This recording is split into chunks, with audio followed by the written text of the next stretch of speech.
All right, in the spirit of always flexible, Semper Gumby, we had planned for 4 speakers right now, but apparently I changed the time and didn't announce it. Sorry, guys. So 2 speakers will be joining us mid-panel. If you were here for the first iteration of the Homeland Security Enterprise Forum, you may remember Chris Krebs pulling up right as his panel was beginning and running up on stage. So we get a second iteration of that today. But here to moderate that session and work through that challenge that I created for him, sorry, Bill, is Bill Avnina. Bill's the first Senate confirmed director of the National Counterintelligence and Security Center, FBI, CIA, and unfortunately he's a Phillies fan. My Braves are going to whoop him in the next couple of days, so good luck with that, Bill. But here to talk about foreign investment both into and out of the United States, Bill Avnina. Thank you, Rob, and good morning. And your Braves will die a slow death this fall. So, good morning. It's a little bit interesting transition subsequent to our first presenter on countering terrorism in the U.S., and it's a very topical conversation. And we're going to try and transition to what I believe to be a very topical conversation and pertinent to today's global economy, global situation, geopolitical issues we have around the world. And something that I've been working on for about a decade now, and I've had the good fortune to partner with John O'Connor about a decade ago to start to drive awareness and understanding of the complication and imperative to addressing geopolitical and I would say nation-state threats to our financial services and our financial investment inbound and outbound of the United States, and what impact that can and may have on protecting our nation today and in the future. I believe, and I have had this belief, that the only way that we could effectively deal with this is to merge minds from Washington, D.C. in a policy perspective and Wall Street. Because Wall Street, as you know, is the bread and butter of what makes our capital society work, and it's where a lot of things get done and happen, and oftentimes that happens outside the spheres of Washington, D.C. So I believe it's imperative that we merge those 2 spheres of influence and put them together to melt minds to say, hey, what's the best perspective for us to drive a competent, logical, governance-based awareness of our financial threats. We did it a long time ago with CFIUS, right? But now it's an opportunity to reimagine CFIUS, but also from an outbound investment perspective. You've seen all the editorials, all the issues now. It's becoming common day place in media about why are we financing the CCP's military capabilities? Why are we financing the CCP's technological advance at the behest of the U.S.? So that's part of the concept of this. Yesterday we had a breakout session. We talked about the complicated issues with financial investment. I believe the bottom line thought process here is we have the greatest nation that was ever invented. And that invention came along with the most sophisticated and awesome capital society that anyone can imagine. Well, that capitalism comes with peril. That capitalism is global, and we lead the world in that capitalism. We lead it not as much as we did a decade ago or 2 decades ago, but that capitalism also now has complete and clear, transparent interlocking with national security and national interests. So that merging of the 3 really requires a depth conversation about what that looks like. What's the context? How are the policy ramifications going to be held accountable? And what's the governance? I'm fortunate today to co-chair this long 4-person panel with 2 invisible people with my good friend John O'Connor. John, we met a long time ago, is an American patriot, financial guru in the Wall Street. He's got an amazing history. His bio is just astonishing, but he does care. He is one of those Wall Street investment types who understands the imperative where we are today and what it looks like 10 years from now. And I'm welcome to join him as a partner and hand over to John, because I think individuals like John have to be part of the conversation with the U.S. government, our policymakers, of how we're going to fix the situation financially for our children and grandchildren moving forward. So with that, I'm going to hand over to my good friend John. Bill, thank you very much. It's truly an honor to be with you all today. But before I dive into the subject matter, at various points of our conversation, I'll be channeling my inner Marshall Billingsley or my inner Alan Parker and making some comments for them as well. But quick, I'd just like to have a quick poll of the audience here, which are how many folks were actually in the professional world 9/11/2001? Okay. How many were in the professional world when Paul Volcker raised rates in 1980? Okay. That is the world we're re-entering. So we're taking a journey back in time about over almost 45 years to the last bout of, in the context of our healthcare previous presenter, we're going into chronic inflation again, or we're actually in it. So keep that in mind, and it's going to be cool to be able to look back in time. But I'm going to take you through a framework that we've developed at our firm, J.H. Whitney, over the last couple of years in response to trying to understand the re-entry of global politics as a major factor both in the practice of investment management and a major factor in the boardroom. So whether you're an investment committee member, a portfolio manager, a trustee of a foundation, or you're on the board of a company trying to chart strategy, really until the national security strategy of 2017, which formally reintroduced, we're back in great power politics and strategic competition, the globalism framework was the dominant framework that everybody worked in.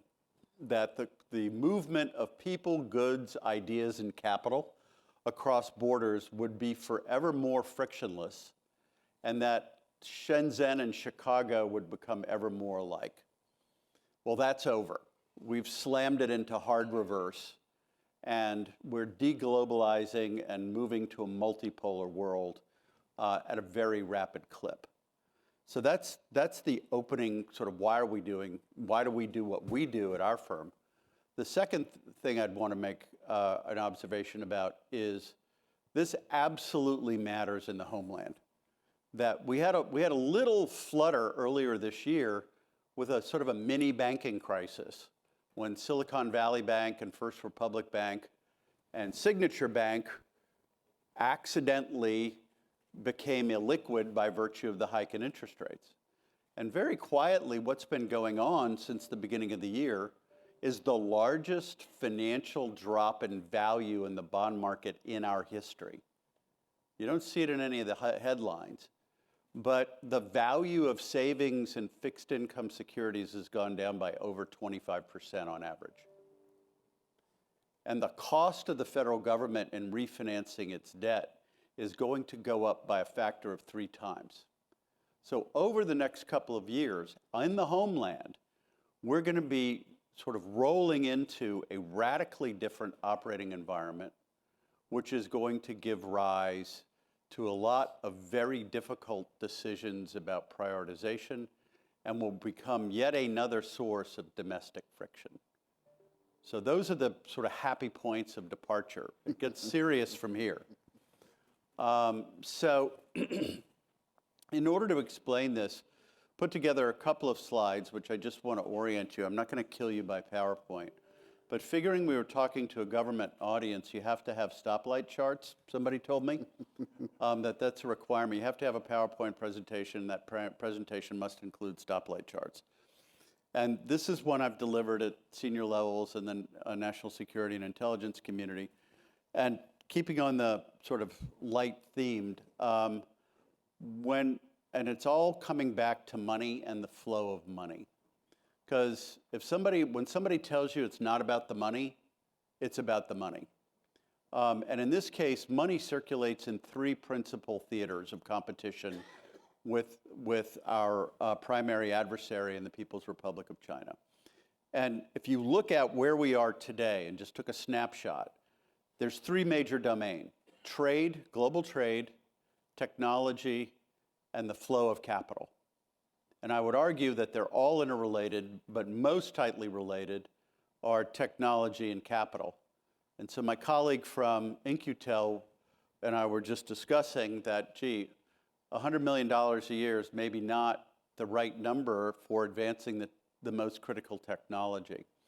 But I'm going to take you quick through a status report. So in trade, our stoplight report would report to us that it's bright red and the trend is more negative.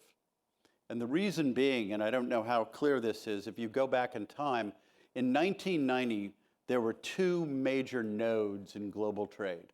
One was Germany, and the other was the United States. You fast forward the tape 33 years, Germany is still a node in a global trade network by virtue of the way they've evolved quality manufacturing. The United States has receded to best be described as a subsidiary satellite of a China-centric trade world. And that has many negative implications. Because it basically, and there's a book I would recommend to everyone by Peter Zeihan, which is The End of the World is Just Beginning.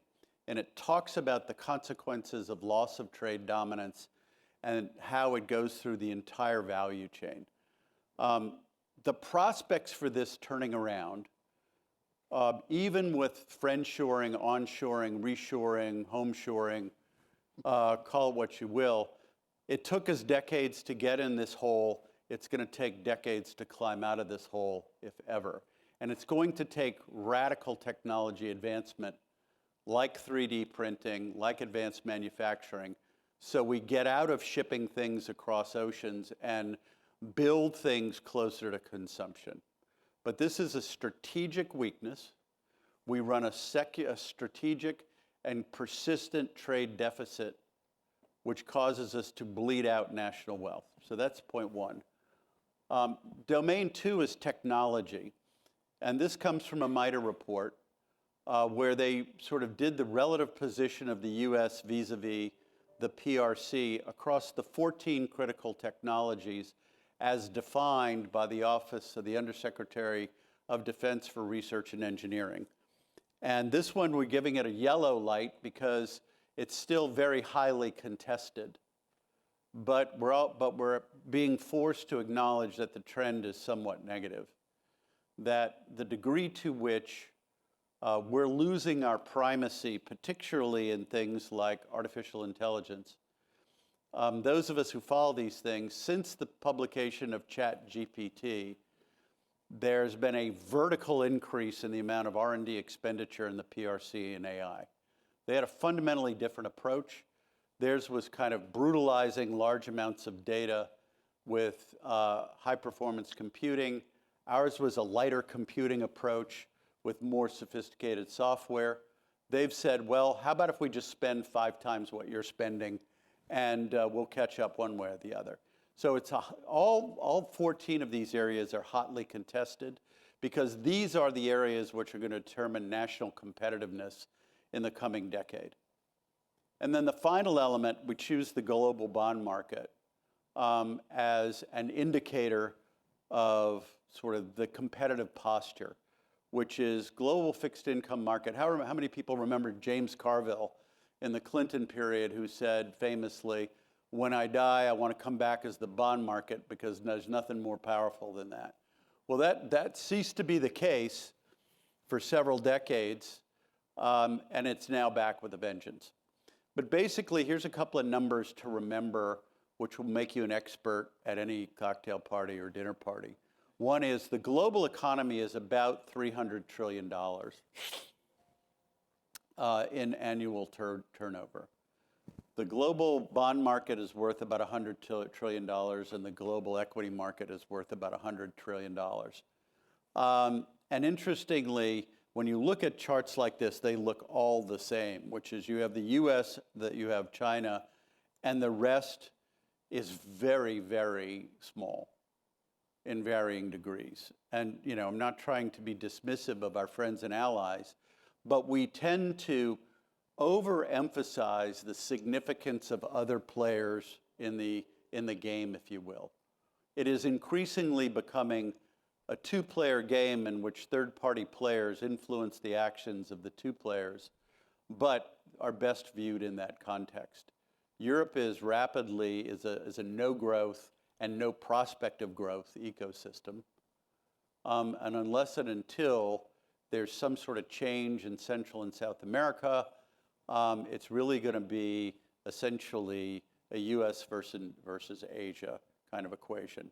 But in this particular theater, we retain unambiguous leadership, but the trend still has to be negative. The use of de-SWIFTing Russia in the Ukraine context, which I argued ever so unsuccessfully against, really marked a high water mark, if you will, about the perception of the U.S. abilities to shape events with financial tools. Capital is a liquid in its natural form, and it will always find a way to flow. And so de-SWIFTing has accelerated the trend of our adversaries to creating a non-dollar system, which circulates dollars all around the world, or now increasingly alternative means of payment around the world. So the trend is somewhat negative, but we have an unambiguous lead. And don't worry about the dollar losing its reserve currency status anytime soon. But the bottom line is, in these three critical areas, it's hotly contested. I see our other two speakers have just arrived shortly. And I just wanted to set this context, because we're going to try to get to to steal my partner Alan Parker's comment in the words of Vladimir Lenin, what is to be done? And we're going to be talking about that. So John, before we get Alan and Marshall up here to talk about governance and policy of this issue, let's give the audience a couple of examples of how that's manifested today. And yesterday we spoke a lot about renewable energies and batteries, and Ford's decision to partner with a Chinese-based company, Cattle, to do that. And good morning, Marshall. Morning.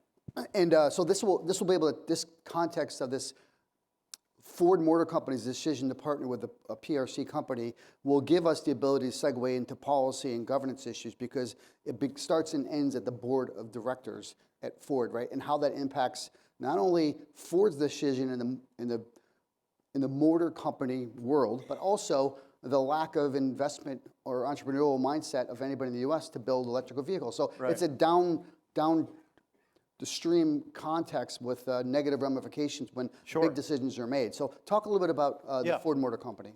So one of these, new energy dominance is one of the contested areas of technology. And so we are in the process, we've made a societal decision to decarbonize our economy. And so by virtue of that, we're saying, okay, out with Saudi Arabia and OPEC, and we're going to switch to green energy. Okay, great. And we're primarily going to do that with wind and solar. Okay. And then we're going to add battery storage to that to deal with the intermittency. Okay. But as a practical matter, China dominates about 80 to 85% of the entire value chain of renewable energy generation, transmission, and storage. So all we're doing is, a global slash file remove Saudi Arabia and OPEC, and slash file enter China. So we're just changing energy overlords. Hello. Sorry I'm late. I would also note that Communist China dominates the entire market for red socks. Okay, it's all I had in the drawer. So basically, we've made a command decision to switch from petroleum-based transportation to electric-based transportation. We publish a geostrategic risk rating of all automotive companies. Ford was already our lowest rated, i.e. riskiest automotive company in terms of its entanglement with the PRC. And so as they transitioned from gasoline and diesel-powered cars to electric cars, they had to make a decision, where are we going to get batteries from?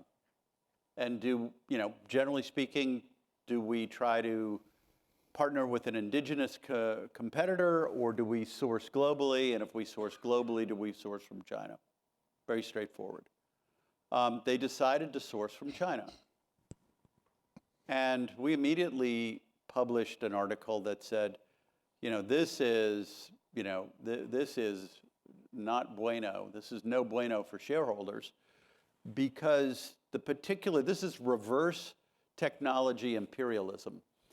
So the Chinese company CATL basically said, sure, we'll partner with you to build a battery plant, but we're going to give you none of the intellectual property.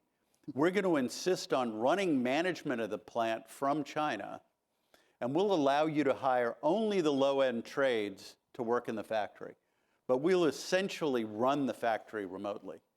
So the Chinese maintain the ability to turn it into a $2.5 billion doorstop at any point in time. And we made the observation that, how is that good for shareholders?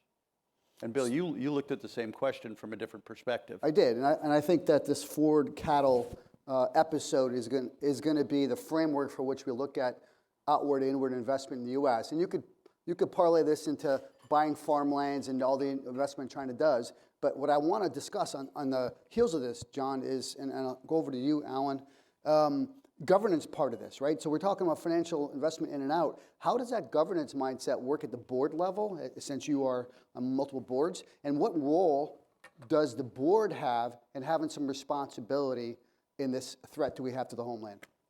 Yeah, I guess I would start in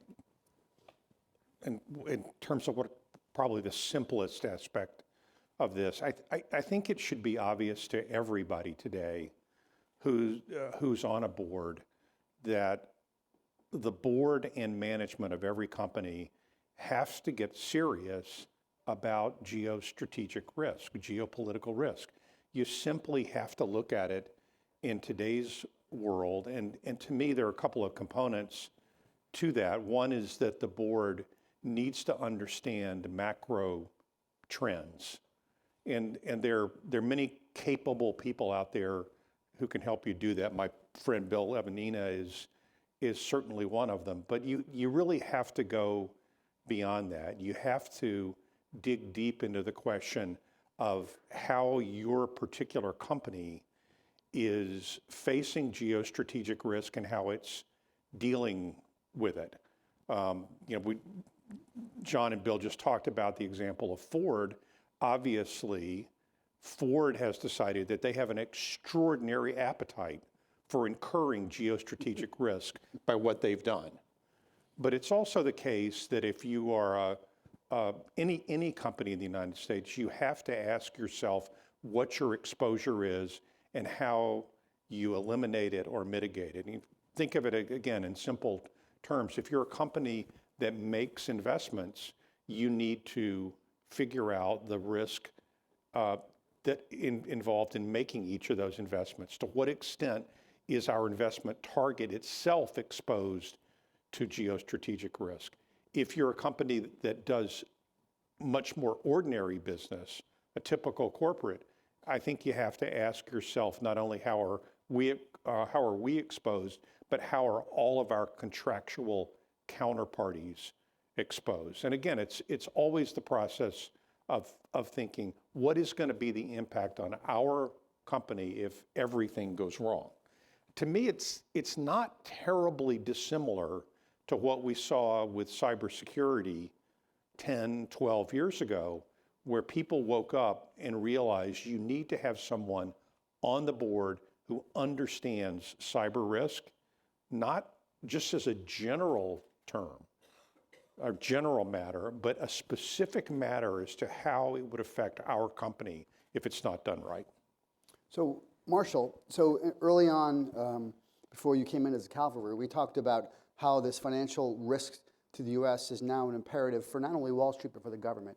With your couple decades in the policy space, multiple agencies, the boardroom is one thing. How does the government address this issue with respect to a policy perspective where we're cautious about interfering with capitalism and the movement of money? But as we talked yesterday, it's imperative we do it now. Mm-hmm. So how does the government, whether it be Treasury, DOD, DHS, how do we go about doing that in your mind? Well, there's a number of different levers the government has. I think, though, it's important that we get a little more precise about what we mean by geostrategic risk in this construct. What we're talking about is communist China. We're talking about a country that has territorial claims. In fact, they just issued new state maps which redrew the borders unilaterally with both Russia and India. But China is a country that has territorial disputes with even North Korea. I mean, if you think of it. So we are dealing with a regime in the form of one man, Xi Jinping, who came to power promising reunification of Taiwan by force if necessary. And 2027 will mark the end of his third term, by which he promised reunification. So the United States government is very, very focused on this date of 2027 or what may precede it, and with the fact that we are dealing with a communist regime that wants to completely upend the rules-based order that the United States established with our allies after the Second World War, and to rewrite those rules unilaterally. You see they're doing it in the South China Sea, where they're building islands and then asserting territorial navigation rights and control of those islands. You see it with their predatory fishing practices as they send these massive fleets of fishing vessels in, not just to the Filipino waters or the Vietnamese waters, but Ecuador, Peru, and so on. So we're dealing with a revisionist power that is also in a massive nuclear and conventional weapons breakout. And this greatly alarms the policy community. It is perhaps the single most bipartisan issue in Washington today that enjoys support of both Republicans and Democrats, and that is the need to be able to stand up to Communist China and to deter them from forcible adventurism on their borders. The economic dilemma we face is that so many companies were frankly encouraged by our government over the years. We thought that we would eventually democratize China if it just one more trade deal, just one more State Department exchange, one more Shangri-La dialogue, and eventually they'd see it our way. And they had quite different designs. So because none of us, I think, want to do to our private sector what the Chinese do to theirs, this state-controlled divestiture, control over outbound investment is probably not the right way to go. But there are certain things that we can do and we should do from a governance standpoint, including not just promulgating, I think one of the themes of our breakout yesterday was the importance of transparency. So promulgating freely the necessary information or the information necessary for boards and companies, management to make the right investment decisions. But in some cases where it is a strategic matter, if it is a proposed investment in an area which we know the Chinese will then put towards their warfighting objectives, we should prohibit investment in those kinds of companies and in those kinds of endeavors. And in other cases, we probably want to do what we learned we needed to do after the last financial meltdown, when Dodd-Frank was enacted, and begin to harden ourselves financially through the increase in capital requirements on our financial institutions that are investing heavily in China to make sure that we can weather the financial storm that will inevitably ensue in the event of an invasion of Taiwan. With that being said, John, we talked yesterday also about the Chinese model of let's make something that's 85% of capability for 30% of the cost, right? Because they're able to flood the market with that data. Do you see the current appetite in the U.S. government policy arena in legislation on the heels of the executive order that was signed by the president with, addressing these outward bound investments? Do you see a momentum moving for with these issues getting to meld with government policy and structure? I want to draw a contrast. Well, it's a great question. Of course. The short answer, who better? The short answer is no, because there's an incredibly high amount of interest about doing something on outbound investment that has an incredibly small impact. So the way I would contrast the U.S. approach to this versus the PRC approach to it is again, I'll go back to the healthcare analog, which says China is approaching it on a systemic basis where they're using chemotherapy and infusion therapy to change the basis of their economy overall. Whereas we're trying to use precise microsurgery to say, well, you know, we really don't want investment to going to these kind of semiconductors, which go into those kind of microchips that are made on Tuesday afternoons, you know, by left-handed manufacturers, you know, kind of in Shenzhen. And we're falling into this sort of fear of making big moves for creating big mistakes. So right now, I mean, we've really chosen the path of activity over progress. So right now, the trends, none of these moves are going to change the trends from a U.S. perspective. I completely agree with Marshall that everything's about transparency. Boards can only make good decisions based if they have the full information.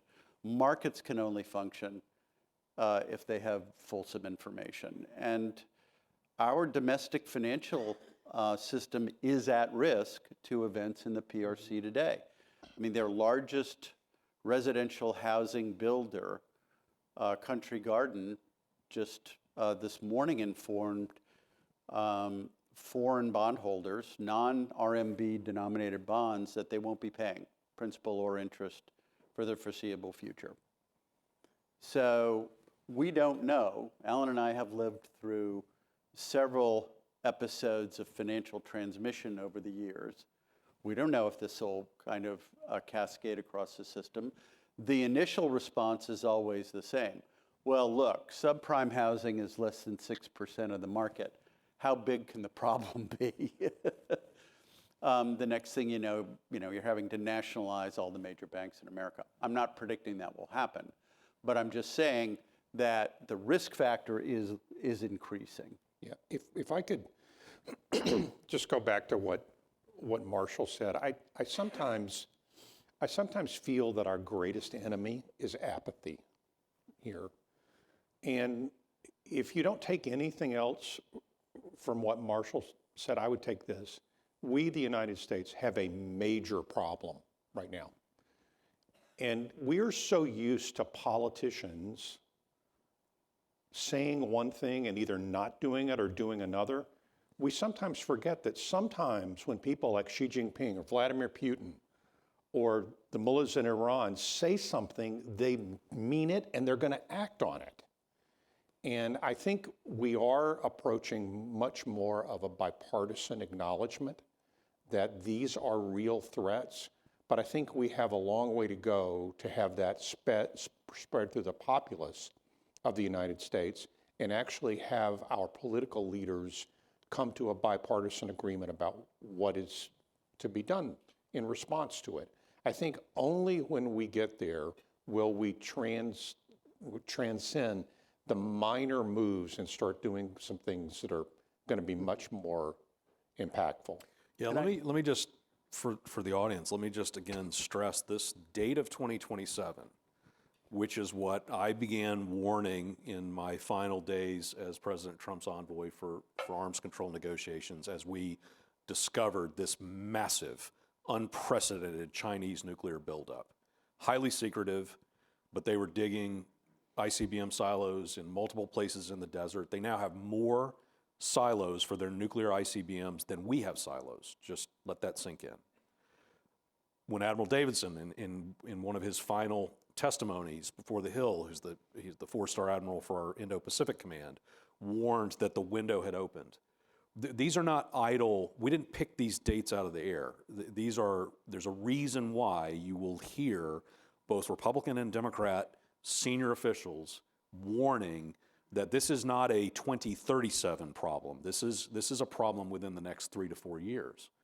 And so if you believe that, then you also should attach some degree of urgency to not just the promulgation of transparency, but to the actual need for companies and ultimately the government to harden our financial system from what would be a catastrophic shock to the global economy in the event that the two largest economies in the world come to blows with one another over Taiwan.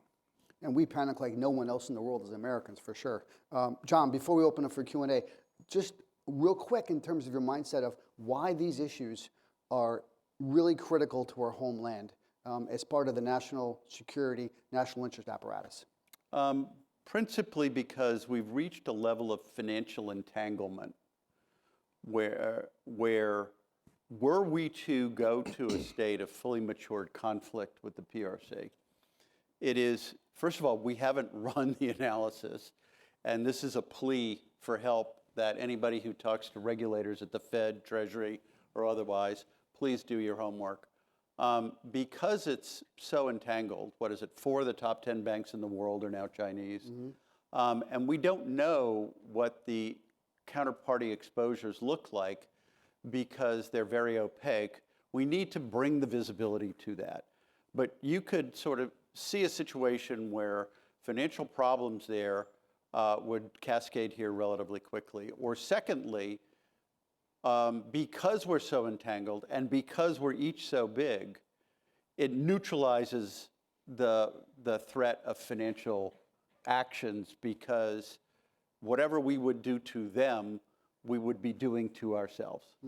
And so suddenly, non-kinetic means which we have employed to some degree of success otherwise are no longer available. And so we're sort of at a stalemate on that point, which says, in that case, we have to leap from non-kinetic shaping moves to, I guess we have to fight over this. And that's not a great place to be in. It's not. Questions?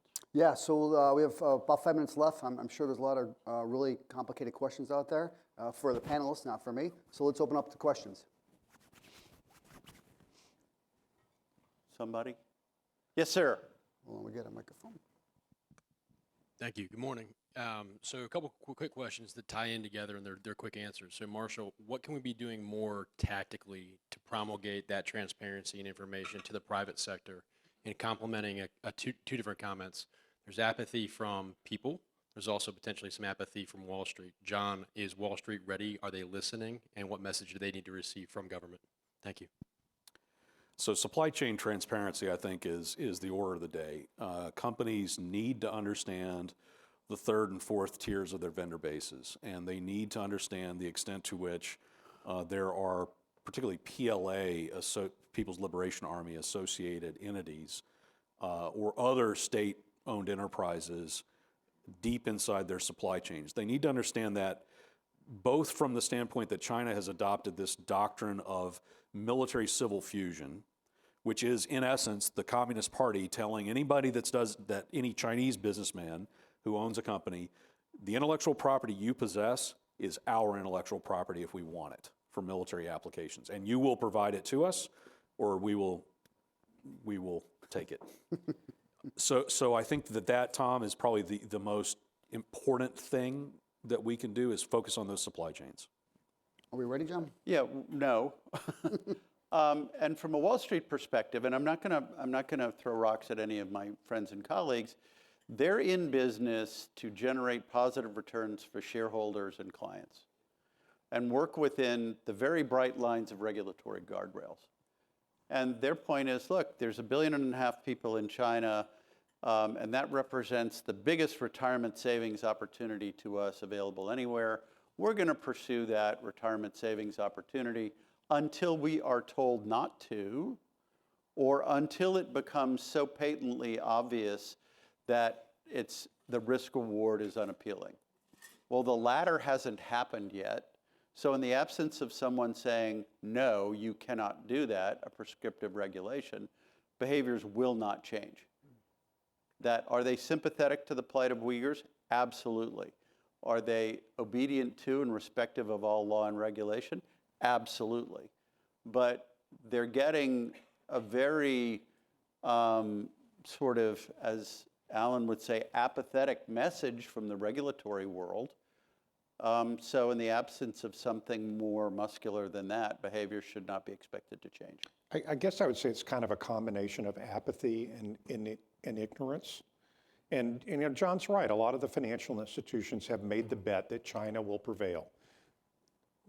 To me, there's a name for that, but I'm not going to say it. But one thing we should all understand, and this is editorializing on my part, the media has done a terrible job, awful job, of telling the truth about what has been going on with China in particular. And I think in large part because they've decided for many, many years that they would further an accepted narrative, but the reality on the ground is much different from what we thought it was 10 years ago. And we all have to catch up, and I think the media has to be a part of that. Well, I want to, the man. boss has a question. We can't say no. Host privileges here. CFIUS was created to look at specifically dual-use technologies and largely the defense industrial base. It's expanded over its history.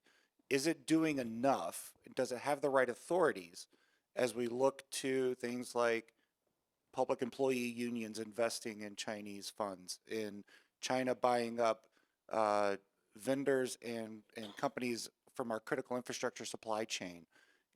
Is there enough there? Do we need to expand that? 2 minutes, go. No. Yeah, look, it's an exercise in self-imposed limitation and moderation for fear of destabilizing a status quo which isn't working for us. I mean, to call CFIUS, full of holes like Swiss cheese, is an insult to Swiss cheese. So it's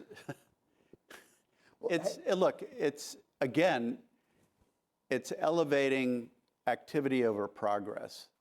It's embarrassing when the Department of Energy grants $300 million to a company called Microvast to make batteries, presumably as an American battery manufacturing, and then puts on their surprised face, ooh, it's 85% Chinese owned, but it was incorporated in Texas. And it's like, really? That's what you got, huh? I don't know. Is it a triumph of I won't say anymore. My good friend, if we're open to debate, folks are here, I would love this debate with him because I do not agree with John on this issue. And I do think that CFIUS, it was a good start, but it needs to get a little bit more robust and more at the state and local level. So I agree with that. Look, it was ridiculously bad before we had an expanded process. I mean, the Bush administration, we saw the Chinese coming in and buying up real estate next to all of our naval air stations. Yep. They were going to put up windmill farms next to Whidbey CFIUS Island. is voluntary. Just relax. So, but what I would also suggest is we're one of the only countries in the world with a foreign direct investment review process. And we need our allies and our friends to be as cognizant and as careful. We don't need, for instance, the Chinese doing what they're trying to do in Panama, buying up all the real estate on both ends of the canal, for instance.